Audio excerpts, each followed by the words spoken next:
Yeah, quick one. No time to waste. It's another beautiful day. Let's go.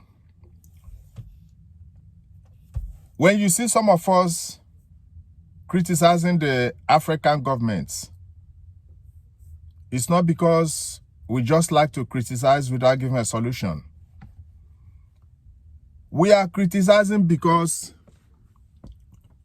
we've seen the difference.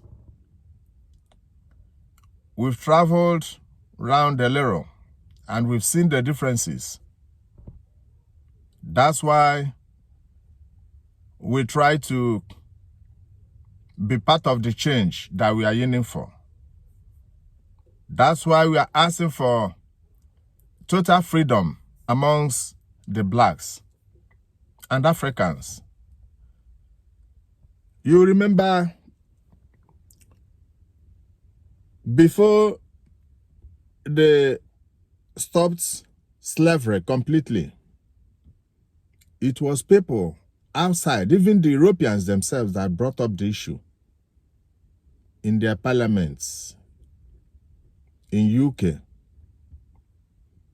Let's stop this slave trade business.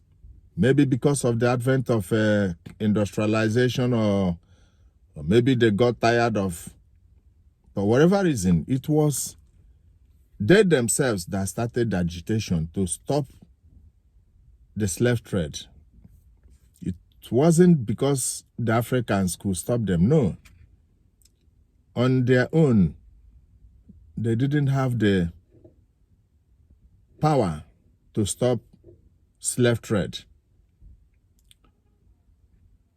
That one aside, after slave trade,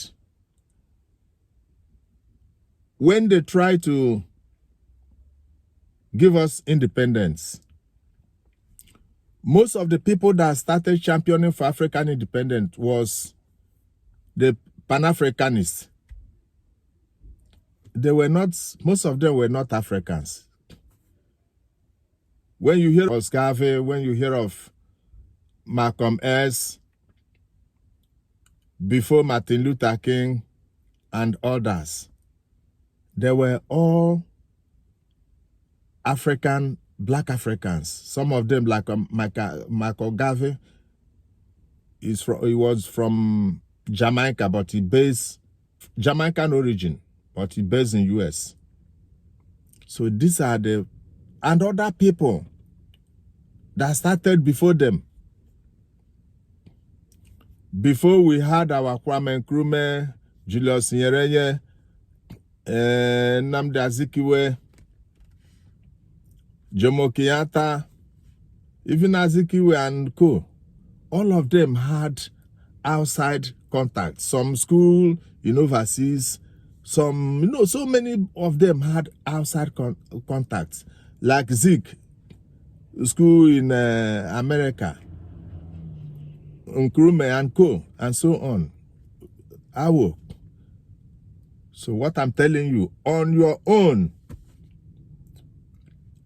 you cannot do it. You need outside help. How can you do it when malaria has finished with them, especially in Nigeria? Everybody is going to a hospital every day. I am suffering of malaria. I'm suffering of typhoid. No water, no lights. Depression. You know how many people that are dead because of this BP, high blood pressure? Can you stand the fight? Can you do peaceful protest for 3 days? Who will feed you?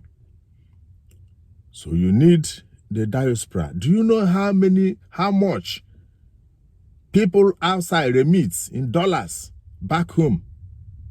So their voice is strong.